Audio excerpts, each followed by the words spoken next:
Hello दोस्तों, आपका बहुत बहुत स्वागत है मेरे यूट्यूब चैनल पर। तो दोस्तों, जैसा कि आप लोग बता रहे हैं कि शिक्षा मित्रों को लेकर के जानकारी निकल के आ रही है, क्या है चलिए आपको पूरी अपडेट बताते हैं।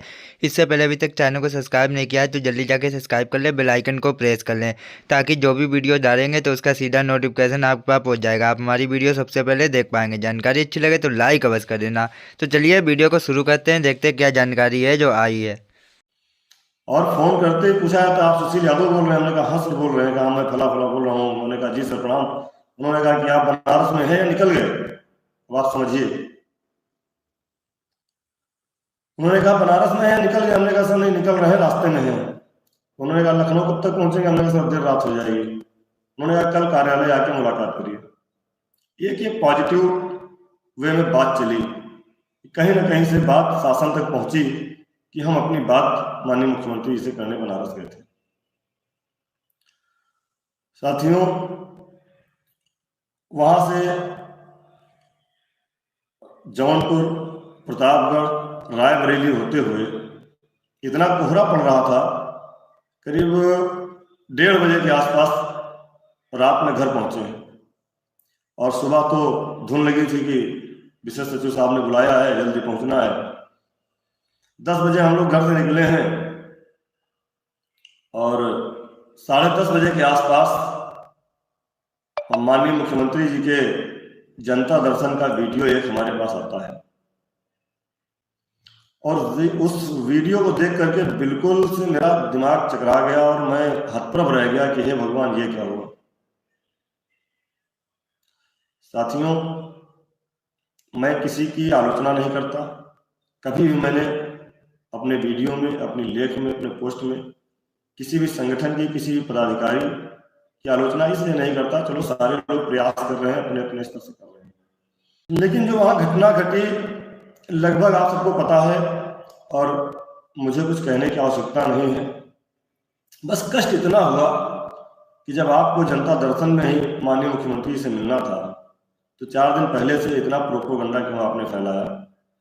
और उस व्यक्ति शिक्षा मित्रों के लिए जिसने संघर्ष किया, जिसका नाम संघर्षों में हमेशा लिखा जाएगा, आप लोग उसके नाम का गलत इस्तेमाल क्यों कर रहे हैं, उसके नाम से गलत पोस्टें क्यों डाल रहे हैं।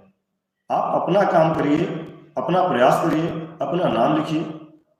उस जो व्यक्ति को इस समय दुआओं की जरूरत है, हम लोग भी चाहते हैं वो स्वस्थ हो जाएं और फिर से हमारे बीच में आकर के हमारी लड़ाई लड़ें, उनका नाम गलत तरह से इस्तेमाल करते हैं, इसका मुझे कष्ट हुआ। और हद तो तब हो गई कि जिस मुलाकात में आप लोग थे, 4 दिन से प्रोपेगेंडा फैलाए थे, उसी मुलाकात में गोरखपुर के अन्य भी शिक्षा में साथी वहां पर मौजूद थे और वो आपके आसपास ही थे। उन सारे लोगों ने भी अपनी आंखों से उस घटना को देखा और वह भी रोते हुए निकले। इस बात का कष्ट है कि आपने प्रोपेगेंडा झूठ फैलाया और उसके बाद आप वहां से निकलने के बाद भी आपके मुंह से गलत शब्द ही निकले, आपने झूठ ही बोला। हमारे शिक्षा मित्र भाइयों को आपने जो भ्रमित किया, उस चीज से कष्ट है। आप अपनी पोस्ट में लिख रहे हो उस महान व्यक्ति के नाम से जिसने शिक्षा मित्रों के लिए लड़ाई लड़ी, अपना जीवन बर्बाद कर दिया।